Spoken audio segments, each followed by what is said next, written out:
พวกแกหยุดเลยเป็นทาสแมวจริงไหมเนี่ยจะฆ่าแมวทางอ้อมหรือไงเอาทูน่ากระป๋องของคนมาให้แมวกินแบบนี้มันอันตรายนะเว้ยรู้ไหมทูน่ากระป๋องของคนมันมีโซเดียมสูงนะเว้ยสารอาหารก็ไม่ครบให้แมวกินเสี่ยงโรคไตสุดๆอยากให้ไตแมวพังเหรอวะ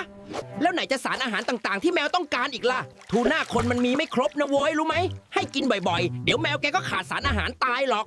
ที่สำคัญเลยนะทูน่าคนมันไม่มีทอรีนอย่างข้าโว้ยรู้ไหมแมวขาดทอรีนคือตาบอดหัวใจวายได้เลยนะถ้ารักแมวจริงพวกแกต้องใส่ใจให้มากกว่านี้โว้ยรู้แล้วก็รีบไปซื้ออาหารแมวที่มันถูกโภชนาการมาให้แมวกินซะสุขภาพแมวสำคัญนะโว้ยถ้าเป็นอะไรขึ้นมาจะมาเสียใจทีหลังนะพวกแก